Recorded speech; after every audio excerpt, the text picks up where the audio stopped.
মাছের ডিমটা হচ্ছে আমরা ছোট বড় সবাই অনেক পছন্দ করি। যে কোনো মাছের ডিম আমরা বিভিন্ন রকম করে খাই। তো আজকে একেবারে মোটা মোটা দুটো মাছের ডিম নিয়ে নিলাম। এটাকে নুন, হলুদ, একটু লাল মরিচের গুঁড়ো আর একটু রান্নার তেল দিয়ে ম্যারিনেশন করে বা মাখিয়ে এক সাইডে রেখে দেব। কিছুক্ষণ এটা একটু রেস্টে থাক, এতে মশলাটা ভিতর থেকে ভালো ম্যারিনেশন হবে। অনেকক্ষণ পর চলে আসলাম, কড়াইতে তেল গরম করে আস্তে করে মাছের ডিমটাকে দিয়ে দিলাম। মাছের ডিম কিন্তু প্রচুর ফুটে, যদিও আমি তেল দিয়ে দিলাম তারপরও অনেক ফুটে। তো আমি ঢাকনা দিয়ে ডেকে, যাতে আমার চেহারার দিকে বা ফেসে বা গায়ের কোনো অঙ্গে না লাগে, সেই জন্য হচ্ছে ঢাকনা দিয়ে আস্তে আস্তে এটাকে উল্টিয়ে তারপর কেটে কেটে দিয়ে সুন্দর করে কাটা কাটা অংশগুলো উল্টিয়ে দিয়ে ভালো করে ভেজে লাল লাল করে নামিয়ে নিলাম। যে যেখান থেকে ভিডিওটা দেখবেন, দেশ ও দেশের বাইরে থেকে সবাইকে জানাচ্ছি আমার পক্ষ থেকে অনেক বেশি শুভেচ্ছা। আশা করি সবাই ভালো আছেন, আল্লাহ তাআলার অশেষ রহমতে সুস্থ আছেন। আর সবাইকে জানে অনেক বেশি শুভেচ্ছা, কারণ ধৈর্য সহকারে ভিডিওটা দেখার জন্য অবশ্যই একটা ভালো মন মানসিকতা দরকার। তো যাই হোক, তেলটা গরম করে দুটো শুকনো মরিচ, গোটা জিরে, দুটো আলুকে ডুমো ডুমো করে কেটে নিলাম, যেভাবে আমরা মাংসতে দেই। একটু নুন আর একটু হলুদ ছিটিয়ে এটাকে লাল লাল করে ভেজে নেব।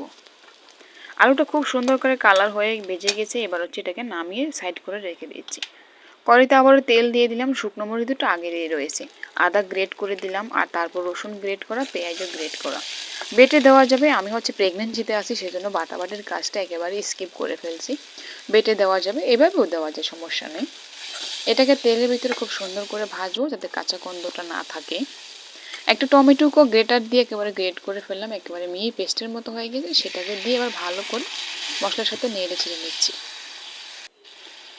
কালারের জন্য হলুদ দিব, আর হচ্ছে ঝালের জন্য লাল মরিচের গুঁড়ো দিচ্ছি, টালা জিরের গুঁড়ো দিব। এই মশলাগুলো দিয়ে খুব সুন্দর করে তেলের সাথে মশলাটাকে কষিয়ে নেব। মশলা যখন শুকনো শুকনো হয়ে গেছে, কষানো হয়ে গেছে, এবার ঝোলের জন্য পানি দিয়ে দিচ্ছি।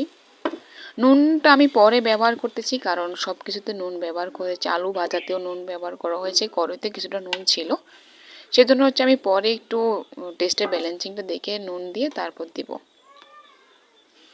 ফুটে উঠেছে, এবার আলু আর ভাজা ডিমগুলো দিয়ে সুন্দর করে নেড়ে গোটা কয়েক কাঁচামরিচ ছড়িয়ে দিয়ে ঢেকে দেব।